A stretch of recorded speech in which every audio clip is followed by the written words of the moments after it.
Our next guest is a master storyteller whose novels have touched the hearts of millions. Susan Wiggs is here with her latest and perhaps most powerful work yet. Wayward Girls, set in 1968 Buffalo, is a gripping novel that draws inspiration from a dark and overlooked chapter in history. Institutions like the Magdalene Laundries, where young women were confined for being pregnant, rebellious, or simply misunderstood.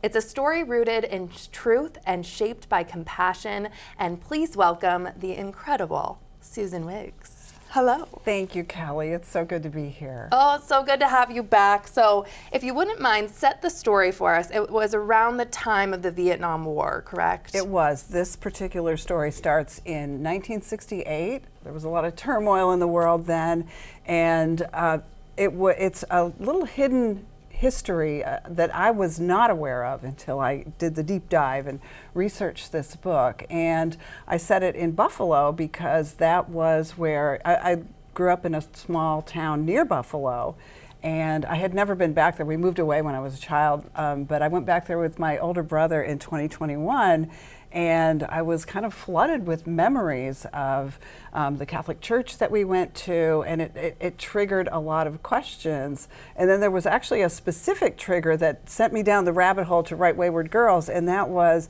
my brother he got to be an altar boy for about 5 minutes, before we moved. And he was the one who swung the censer with the coals in it, and his sleeve caught on fire. And I never remembered that. It was kind of triggered by the smells of the old church that we were in. And I asked him, I said, did that really happen? And he said, yeah, I think it did. And so we started talking about, we had a babysitter who went away in those days. Yeah, when a girl was, had to go away. There was only one reason: she had an unplanned pregnancy. And I started researching the way girls were treated. And so it led me to this whole research project about the Catholic Church in the 60s and the 70s and beyond. And it sparked a really personal, heartfelt novel. So I'm excited for it to hit the stores next week. Oh, so are we. And talk about the Magdalene Laundries a little bit more, because they were common at the time in Europe, but then also, to your point, in the United States. Yeah, I wasn't aware of that. I was vaguely aware that they were like workhouses, and the work that was done was usually laundry. And I discovered that they were in the United States. I found 38 of them, including one in Seattle. It was in the Wallingford area. That building is gone now, but the one in Buffalo at 485 Best Street still is there. And I just was startled to learn how it's still recent history within recent memory. And so I found some survivors who, they're older ladies now, but their stories just really touched me, and I really wanted to dramatize this kind of hidden history. Definitely. And this is truly a story of resilience and sisterhood. So what can we learn from these women in your book? Thank you for saying resilience, because there are things that the human spirit enables somebody to survive that we can't even imagine.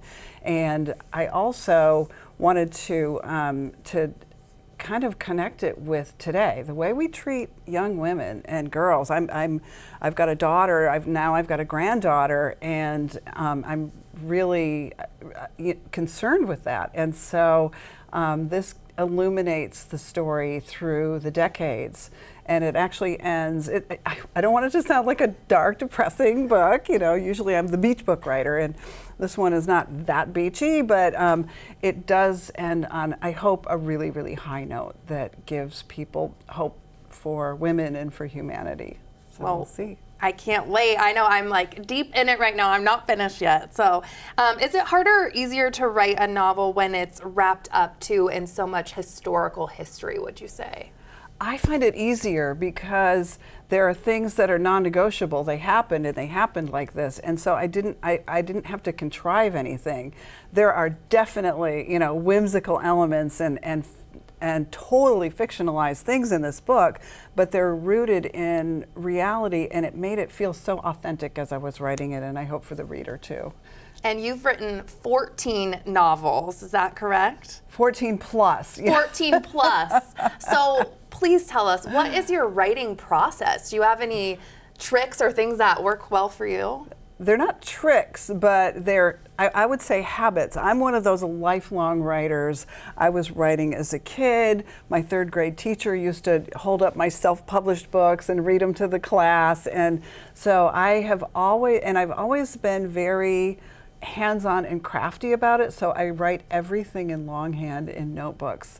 So my entire first draft, this book was 130,000 words, and it all started in my notebooks. And I think it helps me. It definitely keeps the distractions away, but it also kind of helps me commit to the story that I'm writing. There's no delete button, and I still do that to this day. And it's not very efficient, but it works really well for me. How long did it take you to write this one then? This one took almost 2 years. Wow. Because it had to go through a lot of revisions. It features some really, really hard-hitting scenes, and I have a wonderful editor at my publisher, and she definitely helps me shape the book and everything. And so that back and forth process kind of extended it longer than usual, but it's about to hit the stands. Worth the wait. Yeah. Thank you so much for being here. We really appreciate your Kelly, time. I loved it. Thank you.